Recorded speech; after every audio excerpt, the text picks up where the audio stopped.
watching News 3 Now, live at 4, moving forward. Good afternoon, everyone. Welcome to Live at 4. We have a wonderful opportunity for our viewers today. We really do, and it's good to have you with us on this Thursday. If you're having consumer problems, bills, or anything that you can't get solved, get ready to pick up the phone, because today is the day of our Call for Action telethon. Yeah, it's a day for you to call in with your consumer complaints and get help from our Call for Action volunteers. Our Michelle Renee Quinn is hosting the event and joins us from the telethon. Michelle Renee, what are you hearing so far? Susan, Brady, the telethon has just kicked off and we have all of our volunteers in the building. Not all of them, but just 4 right now, and they're ready to answer consumer calls. Now, if you don't know what Call for Action is, it is a national organization based in D.C., but we have a group right here in Madison helping consumers with their problems in Illinois, Wisconsin, and Minnesota. So if you know somebody in a nearby state, you can let them know they can call for action too. Now, this is for consumer problems, whether it's a warranty, a scam, phishing, Social Security, disability, you name it, Call for Action can help. And we're going to be interviewing volunteers as the night goes on. Like I said, we're live for the telethon. That is tonight from 4 to 7 p.m. We'll have the volunteers here answering your questions, offering you next steps, and maybe taking your case if you need a little bit more help. So for now, Michelle Renee Quinn, live in Madison. Back to you guys. Thank you very much, Michelle Renee. Yeah, keep those operators busy, everyone. We'll check back in a little bit. Thanks, Michelle Renee. Well, a new class action lawsuit claims nearly 200 Madison voters were denied their rights in the 2024 election. The nonprofit law firm Law Forward says 193 absentee ballots discovered after Election Day were never counted, even though they surfaced before the state's results were certified. The Wisconsin Elections Commission later found the city clerk violated state election laws by failing to act. The lawsuit seeks damages for the affected voters. State Superintendent Dr. Jill Underly delivered her State of Education address today, addressing achievements and challenges facing the state's public education system. Dr. Underly highlighted record high graduation rates and expanded opportunities in STEM, career, and technical education.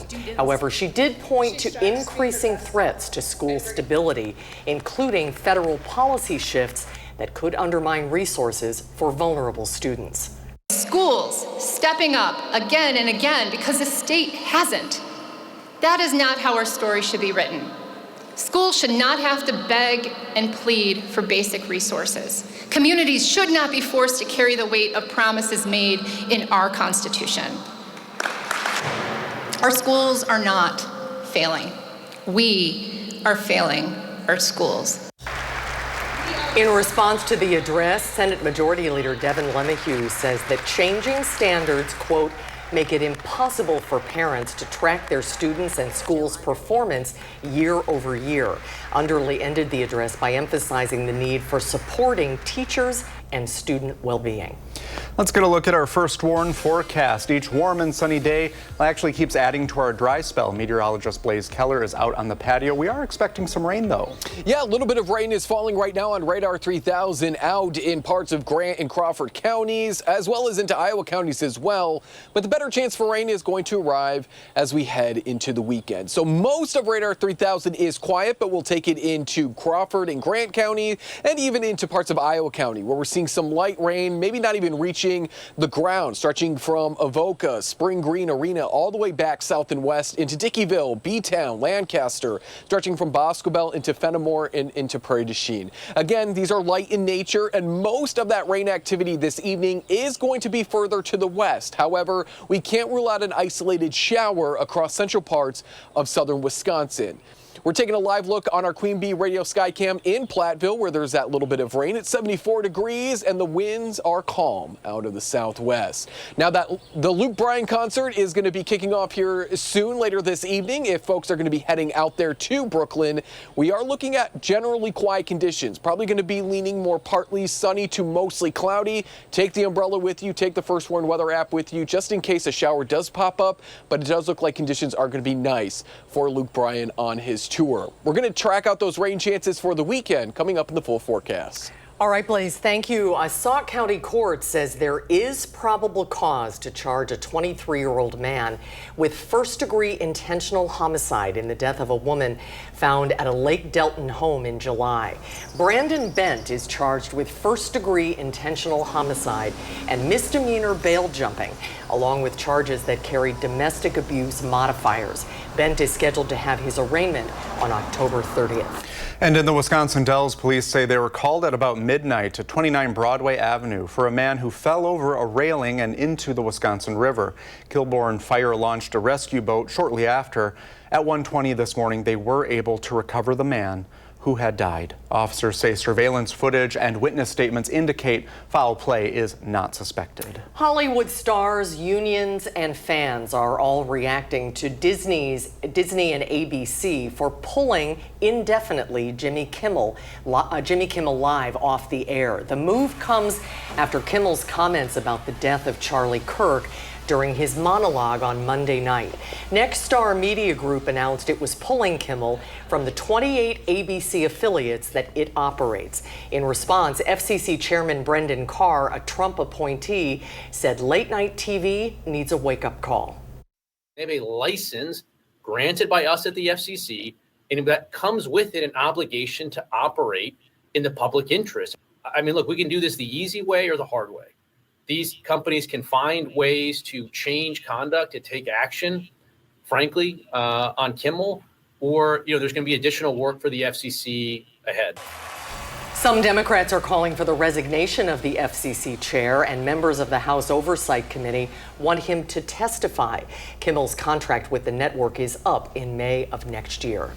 A splash of color is brightening up the streets of Madison. Local artist Bernie Witzak, known for her vibrant screen prints, was chosen by the city to create a new asphalt mural on West Dayton Street between Bassett and Francis.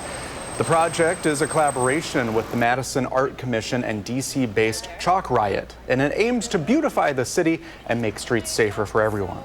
It's a pilot project to test whether art and beautiful, colorful things can calm traffic, help people slow down so there's less pedestrian, car, and bicycle incidences on our streets. Data collected from this project will be used by city officials to evaluate the impact of street murals on traffic patterns and pedestrian safety in Madison. Next on Live at 4, Josh is working for the weekend in the 608. The Badgers are back in town this weekend. The Willie Street Fair is happening, plus Apple Fest heads back to Deerfield. A lot to do, and with the Badgers playing at Camp Randall this weekend, the weather will play a part in the game. Blaze shows us how things are looking for the game. Plus a look at our call for action telethon. The volunteers are all here and waiting for your calls until 7 o'clock tonight. The number to call once again, 608-270-2833. We'll be right back.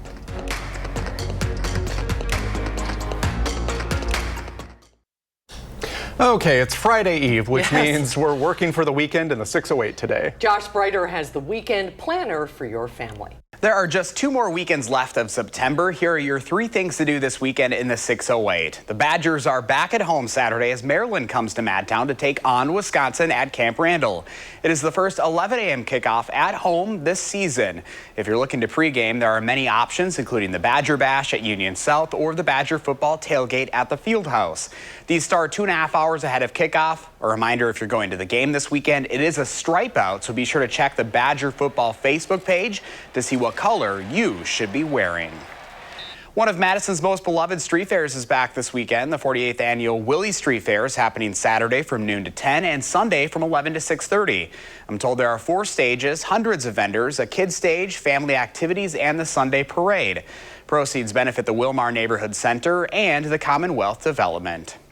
Then on Sunday, we're talking about the 5th annual Deerfield Apple Fest. This is at Bittersweet Blessings Farm from 8 to 4. It's only $5 to enter, and children 8 and under are free. Organizers say there are over 300 vendors and crafters from around the area set to be there. For more happenings this weekend in the 608, just go to channel3000.com. In the 608, I'm Josh Breiter, News 3 Now. Thank you, Josh. Boy, it's a busy weekend, a lot going to do. on, and the weather is going to play a major role. What's it going to look like, Blaze? A little bit on the wet side, especially Saturday. Sunday will see some showers, but we'll be generally on the drier side, or at least beginning to dry on out. Friday, we're going to watch as those showers and thunderstorms move in as we go into the second half of the day. Tonight, an isolated shower can't be ruled out, but it's mainly going to be for folks further to the west. Future track taking us from the 4 p.m. hour on Thursday overnight into about the 10 o'clock time frame. Again, most of that rain is going to stay along and west of the Mississippi River. Let's jump ahead to Friday. That's when we could see some morning activity along with some fog. We get a brief drying out period, but then as we go into the afternoon, beginning in the early to mid-afternoon, that's when we're going to start to see more of those shower and thunderstorms redeveloping. But again, more of that activity is going to stay off to the west. That's where there isn't a high pressure system, so we can get that upward motion in the atmosphere. As we jump ahead Friday night into Saturday, those showers and thunderstorms begin to continue their movement eastward, and we're going to deal with that scattered shower and thunderstorm threat into Saturday as well. So for anybody who's going to be tailgating, going to, or celebrating the win after the Badgers take on the Maryland Terrapins, take that umbrella with you. Take the First Warn Weather app with you as well. Use our interactive radar to track out any and all showers and thunderstorms, not only tonight and tomorrow, but throughout the weekend as well. It does look like Saturday is likely going to be a little bit more rainy than Sunday. Sunday, this low pressure system is going to begin to exit, so it's going to take a lot of that moisture with it. Now, we could see some scattered showers and thunderstorms along the Wisconsin-Illinois border on Monday, and then after that, we dry out, which is some good news. We could use a little bit of rain. We'll take a look at the latest drought monitor here in just a moment. But big picture, a low pressure system is essentially traveling up I-29 there in the Dakotas. And some of that moisture is making its way eastward. Some showers and thunderstorms for Friday, mainly into the afternoon and evening. And then again, that scattered shower and thunderstorm threat on Saturday, a lot of green on future track. And then Sunday, a lot of that moisture moves off into Michigan. So we may see some showers and thunderstorms, but it's not going to be as widespread as compared to Saturday. And again, it comes at a good time with the latest drought conditions coming in today, showing that now 5% of Wisconsin is abnormally dry. Not super concerning. If we start to see more of the moderate, severe, and extreme, and obviously exceptional drought conditions developing, I would be much more concerned. But this is just, we haven't had a whole lot of rain to start off September. We could use a little bit more, and it comes this weekend into the start of next week. Fall, of course, being this Monday being the start of fall, I should say. And then we dry out as we go into the second half of next week. It's a very nice stretch, nice and mild. All right, Blaze, thank you. Well, Amazon has announced pay increases for its fulfillment and transportation employees. The online retail giant is increasing the average pay to more than $23 per hour. And that average total compensation is now over $30 an hour when benefits are included. It comes after Amazon workers at multiple facilities across the U.S. went on strike last year during the holiday shopping season. Chipmaker NVIDIA says it will take a $5 billion stake in Intel. The purchase makes NVIDIA a major shareholder of the tech company alongside the U.S. government. Last month, President Donald Trump announced the government was making an $8.9 billion investment in Intel's common stock. It's part of the Trump administration's efforts to boost semiconductor manufacturing in the United States. Coming up on Live at 4, we return to our Call for Action telethon. Michelle Renee Quinn is hosting this afternoon, and she'll talk with one of our Call for Action volunteers. There's the number on your screen. Go ahead, call now from now until 7 o'clock tonight, and we'll be right back after stocks. Here are the numbers on Wall Street today. Wall Street continues to show green numbers after yesterday's Fed rate decrease. The Dow is up 124 points. The Nasdaq is up 209. The S&P 500 is up 31. Well, for the next 2.5 hours, our Call for Action volunteers are here to help you solve your problems. If you have any consumer complaints, you can call in right now. Use a real phone, not like this. Right now, Michelle Renee Quinn joins us from the telethon with one of our volunteers. Hi, Michelle Renee. Brady, Susan, the telethon is live right now. We have all 4 volunteers behind us on active calls right now, and I am introducing you in person and live to somebody who you met yesterday. This is Jane. She went from client to volunteer. How are you doing today, Jane? Good, thank you. Now, you recently had a successful case. Could you tell us a little bit about it? It was a construction case where someone had paid money to have something done, and the people never came and did anything. And so he couldn't get his money back. They didn't want to pay him. They didn't want to do anything. So I got a hold of the builder, and he ended up $36,782.33. And 33 cents to the penny. That is a very large case, and there's a lot of construction fraud going around. I know I recently reported on Rock County Fence and Deck, and they are now getting their reimbursements as well. Now, do you have advice for consumers that you would like to share today if they are dealing with some type of construction fraud? I wouldn't pay up front because they'll take your money, and if they're not going to do the work, then you're not going to get your money back. Right, and then it's kind of a dirty process. You got to call for action, have a mediator, and try to get everybody to do what's right. All right, well, thank you so much for joining us today. Now, this telethon is taking place from right now until 7 p.m. The volunteers will be here answering your calls, and the lines are a little busy now if you couldn't tell, but if you leave a voicemail, they will return your call, and you can also fill out a form on channel3000.com/call-for-action. Like I said earlier, these volunteers are helping consumers in Minnesota, Wisconsin, and Illinois, and they're not just helping consumers, they're also helping businesses. You can reach out to Call for Action and have volunteers come to speak at educational events. You can have them offer protections or offer lessons to learn about phishing scams, other scams, and how to protect your identity. So whether it's the Rotary Club, the Lions Club, or whatever your organization is, you can call for action to learn some consumer advice from our experts here. That number for Call for Action is 608-270-2833. Call for Action now until 7 p.m. and anytime when our volunteers are here, they will return the call. Back to you guys. All right, Michelle Renee, thanks to you and to Jane as well. They do incredible work, so if you need help, hope you'll take advantage of this opportunity. Yeah, it's so easy not to know what to do in that situation, and these are some great people who can give you guidance. Yep, coming up on Live at 4, the Department of Workforce Development is releasing its most recent numbers for Wisconsin. Plus, a class action lawsuit against the city of Madison after uncounted ballots in the 2024 general election. Why and how much those affected are asking for.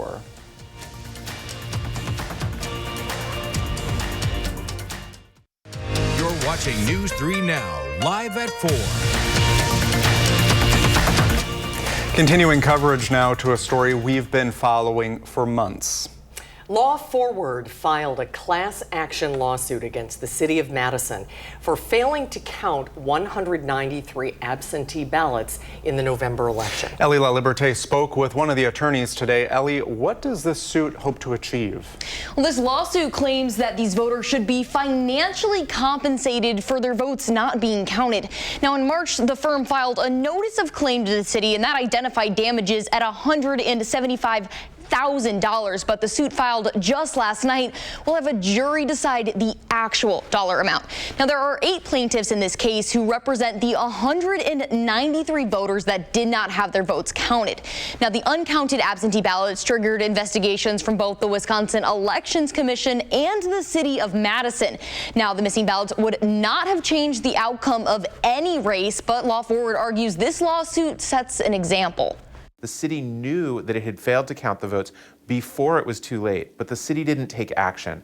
And so now what the lawsuit is trying to do is make clear that voting is so fundamental in Wisconsin, so heavily protected by our state constitution, that if a vote is not counted, if a vote is interfered with, that comes with a cost.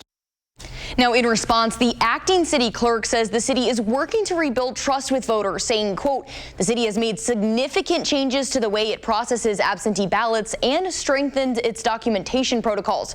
Those changes were in place for the spring election and proved very successful. We are confident that what happened in November 2024 will not be repeated. The city now has up to 45 days to show up in court and respond to the suit, but it could be a year or even more before we could see this case go to trial. We will continue to follow it. Ellie, thank you. Now to the weather. Let's take a look outside today. To the west of us, a little bit of rain is falling. You can see a few little raindrops. We had a little bit of rain last week, and that was about it so far for the month of September. And we have some more on the way to help us with that dry spell. Here is meteorologist Blaze Keller out on the patio. Hey, Blaze. That's right. Up to about last week, much of southern Wisconsin hadn't seen any measurable rain, a couple hundredths of an inch. Now, we had those stronger rain showers move through the area, some thunderstorms as well, and that's really been, at least for the Madison area, the most significant rainfall we've seen all month. That could change as we head into the weekend. Where it is raining right now, Platteville at 74 degrees on the Queen Bee Radio Skycam. Winds are light out of the west-southwest at about 6 miles per hour. Most of Radar 3000 is quiet, most of southern Wisconsin as well. There is a look at where that rain is likely falling. Some of that may be hitting the ground, stretching from Boscobel south into Dickeyville, B-Town, Prairie du Chien, back into Dodgeville, Spring Green, Avoca. Starting to see that rain activity wrap up. That's where we're primarily going to see most of the rain through the rest of the evening and overnight. Further to the west, into more of central parts of southern Wisconsin, maybe an isolated shower, but it's not going to be very likely. Instead, we'll hang out underneath mostly cloudy conditions with some patchy fog developing, temperatures settling into the low to mid 60s. We touched on the rain chances this weekend. We'll touch on them again, but we'll also take a look at temperatures. Are we going to continue to sit underneath these warmer temperatures, or will we cool on down? That's coming up in the full forecast. Thank you, Blaze. Today, Wisconsin's Department of Workforce Development unveiled its August numbers, reporting the unemployment rate stayed steady at 3.1%. That's over 1% lower than the current national average, which sits at 4.3%. Non-farm jobs in the state grew by 8,600, although manufacturing and construction saw some losses. The biggest thing is demographics. That's the first thing to pay attention to, and it's that we're kind of hitting that peak point of the baby boomers overall aged at 65 and leaving the labor force. So we're really in it for that, and that's the biggest piece. So you actually see people leaving labor force. Officials say the labor force participation rate in Wisconsin remains higher than the national average, but the state's labor market has cooled along with the broader economy. The Federal Reserve cut interest rates by a quarter point, its first move of this year. While the change won't bring instant relief, it could gradually lower borrowing costs for consumers facing high credit card debt, mortgage, and auto loan rates. Experts say people can act now by shopping for better loan terms or transferring balances to lower interest credit cards. Still, with inflation lingering and debt loads rising, financial relief for many households may take time to arrive.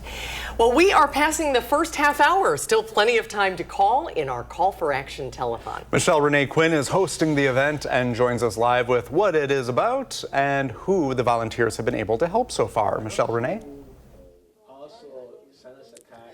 Susan, Brady, the volunteers are so busy right now, I'm not even sure if you can hear me. Let me step out of the way so you can take a look. Every single volunteer we have right now is on the phone actively working with consumers just like you folks at home. Now, last month, Call for Action returned $81,966 to pockets of consumers just like you. And we're going to be talking with the volunteer who helped work one of those cases to help make that sum so large. Now, Call for Action, again, is a consumer advocacy group helping people like you solve consumer issues. Whether that's a warranty problem, whether it's a landlord or tenant problem, it doesn't matter. Call for Action can give you your next steps. They can offer you that consumer advice, and they may take your case and help mediate you through that. And they can also offer resources of what to do next. So be sure to Call for Action. The volunteers will be live until 7 p.m. That number's on your screen. It's 608-270-2833. For now, live in Madison, Michelle Renee Quinn. Great work, everyone. Thanks, Michelle Renee. Next on Live at 4, we have the results of Madison Magazine's Best of Madison. Andy Bailing, the editor of Madison Magazine, joins us in the studio. Next, we'll talk about which Madison businesses came out on top of the readers' poll. And you might need to bring your red poncho to the game this Saturday. Blaze has a slight chance of rain ahead in the complete First Warn forecast.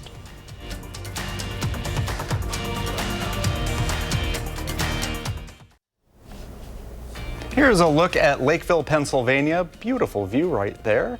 It is 78 degrees, sunny with a visibility of nearly 10 miles. And this is the western shore of Lake Wallenpopak, which means the stream of swift and slow water. Oh, that's beautiful. Yeah. You didn't know better. You'd think that was the Northwoods. I know. Yeah. Look at that. Well, the most anticipated Madison Magazine issue of the year is on newsstands and online right now. The October issue reveals the 2025 Best of Madison winners. Andy Bailing is the editor of Madison Magazine. Andy, congratulations. Thank you. Good to see you. Hard to miss the cover. It's a prom theme this year. Prom theme and a disco ball on the cover. Very nice. You made it. You got to the. You got across the finish line. It was what, 253 different categories of people, places, and things.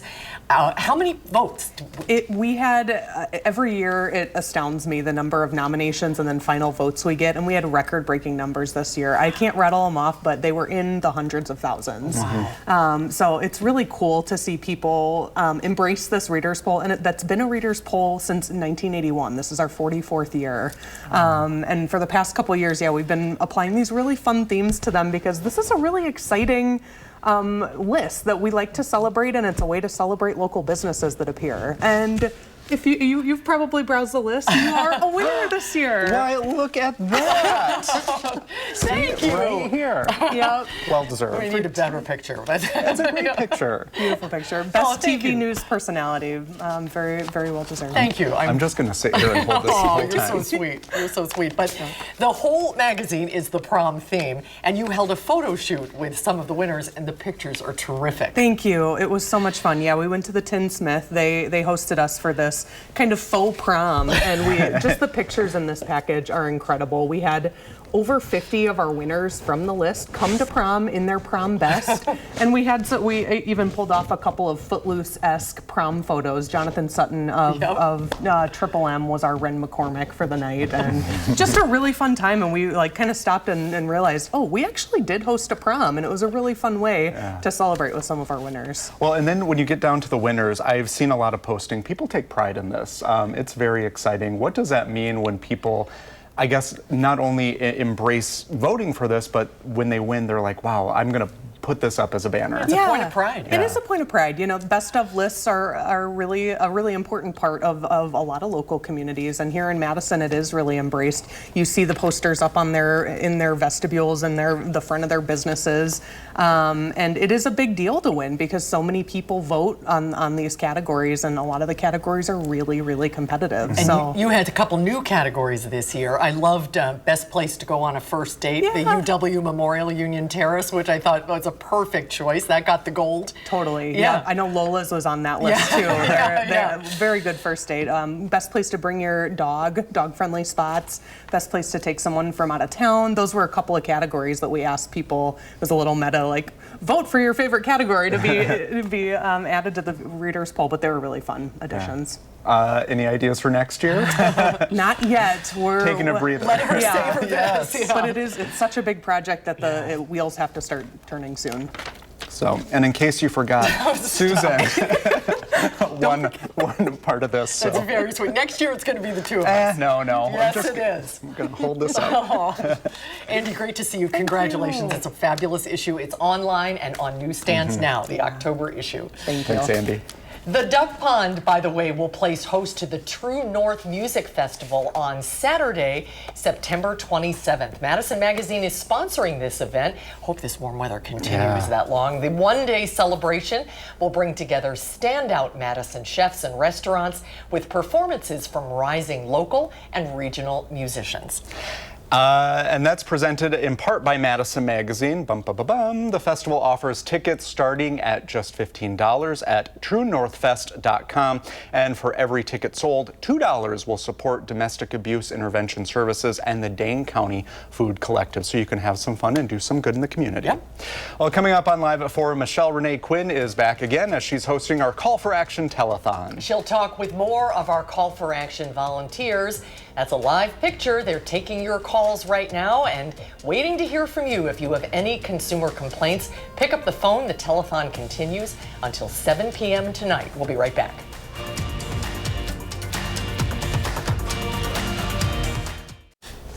Well, the phone lines are open for our Call for Action telethon. And you can dial in at 608-270-2833 with any consumer complaints that you might have. We now go to Michelle Renee Quinn, who is talking with one of our volunteers. Hey, Michelle Renee.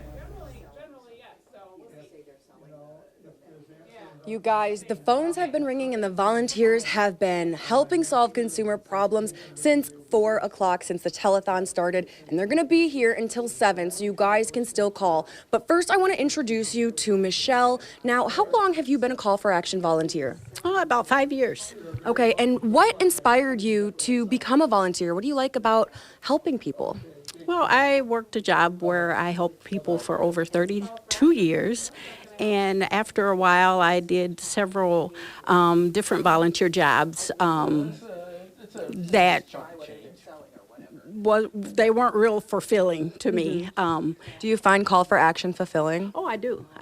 Because with my previous job before I retired, I worked with people and helped assist with things all the time. So I like calling, and some are really simple to help, and some people call and sometimes they just want to talk.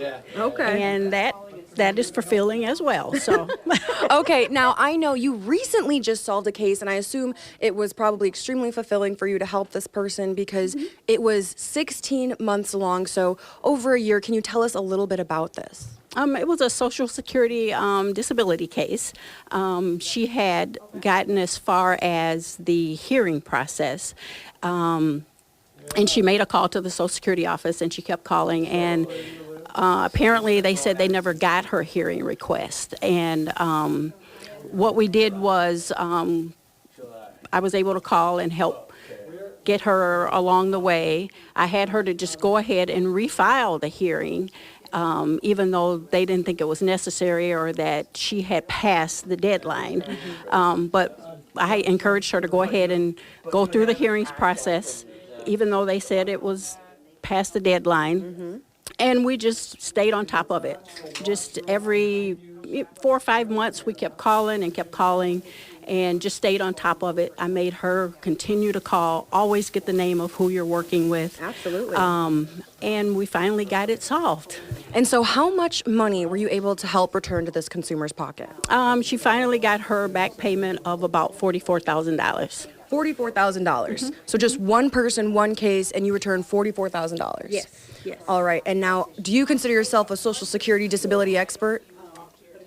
Not really, but I know a little bit. All right. So now, if there are other consumers with these types of problems, you kind of know the way, you know how to mediate, how to help the situation. Oh, yes. I'll help at the best I can along the way. And all they have to do is just call. And we all do the best we can here, though. Yes, you do. And we can hear the volunteers in the back doing the best they can right now. Thank you so much, Michelle, for interviewing with us today. Now, if you guys can't call in today for the telethon, if you're getting voicemail because our volunteers are so busy right now, you can still call in tomorrow. That is Tuesday, Wednesday, and Friday. The volunteers are still in the building, and that's from 11 to 1. For now, live in Madison, Michelle Renee Quinn, back to you guys.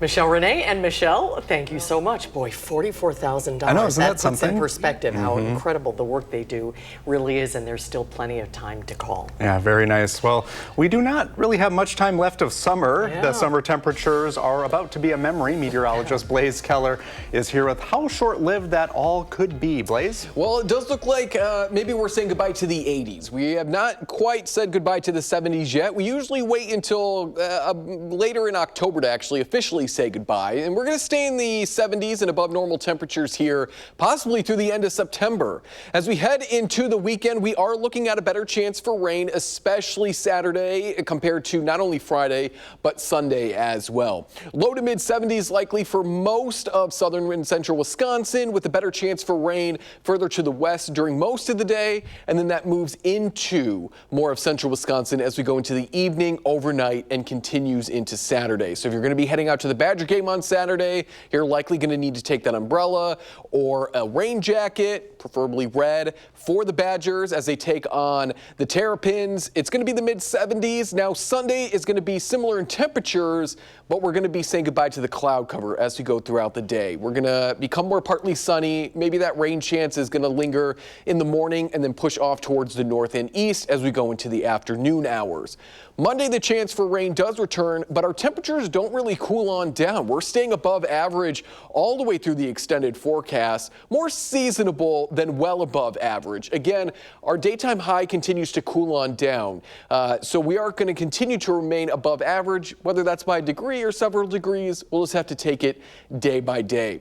But we've really flipped the month. Starting on the 9th, we've been underneath warmer than average temperatures through yesterday's date. But even with this prolonged warmer than average trend, we're still almost about a degree cooler than where we should be for this time of year from the start of the month through yesterday's date. The reason is because our cooler than average days were much cooler than even our warmest, warmer than average days. So we got to get to that balance, equal it out, and then likely we'll continue to see more warmer than average days as we head into the second half of September, with that confidence being at about 70 to 80% from the 24th through the 28th. So we are looking at a warmer than average, maybe second end to the month, and it looks like probably will be warmer than average for when we start off fall, which is usually right around 68 degrees. The start of fall sometimes fluctuates from the 21st through the 24th. No snow, only trace amounts have ever been recorded. And it looks like the hottest start to fall was back and it was 92 degrees. We're not going to be that hot, but we'll be in the upper 70s when fall arrives on Monday. And then we dry out as we head into the second half of next week. 14 brand new weather stations are up and running across Minnesota this year. As meteorologist Adam Del Rosso shares, they're part of the state's Ag Weather Network, which is expanding to help farmers with even more data and can also provide some information for us here in Wisconsin. There's more than just corn growing in this field outside of Hastings. So is Minnesota's Agriculture Weather Network with the installation of this massive weather station. We're measuring everything between 33 feet above the ground surface to 7 feet below the ground surface. That includes extra information about wind, radiation, soil temperature, and moisture that isn't normally collected by existing sensors at airports. It's useful for the farmers both in terms of helping them manage some of their inputs, so that is water for irrigation, fertilizer, and manure. But it's also useful for the broader society. That's because the data and pictures are also used by emergency managers and the National Weather Service to help with issuing watches and warnings. 14 stations have been installed across southern Minnesota this year alone, with even more to come. The ultimate goal is to have a weather station such that any crop field is within 20 miles of one of those stations. We currently have a total of 60 weather stations in Minnesota. The goal is to have about 100. Because North Dakota already has a similar network, Minnesota has partnered with them to host the data. But they say it's also the collaboration with farmers and local agencies that make this project possible. We've had farmers tell us they need more tools and resources. We couldn't do it by ourselves, so we called in state resources, and Department of Ag was able to help us out with that. That is such a great idea, and it's happening here in Wisconsin as well. That's right. The University of Wisconsin-Madison has been installing weather stations like that. I think their goal is one for every county in Wisconsin. Last checked, they still need to add more, but you can just Google Wisconsin Mesonet and you can see the very hyper-local down to the county level weather across many different areas in Wisconsin. It's great for us. It's great for the National Weather Service, as the story just said, to really help tell the weather and relay that information back to our viewers. Great for farmers too. Yes, of course. Thank you, Blaze. We'll be right back. Tomorrow on Live at 4, Dr. Zorba Pastor is here in the studio to talk about an annual fall prevention event, and he'll also be keynote speaker for it. And later on News 3 Now at 6, muskies are being stocked on Madison lakes. We'll talk with the groups that are working to preserve our state fish. Thanks for watching Live at 4 today. We'll see you back here tomorrow, same time, same place. You can always catch us streaming 24/7 on Channel 3000+. News 3 Now at 5 starts right now.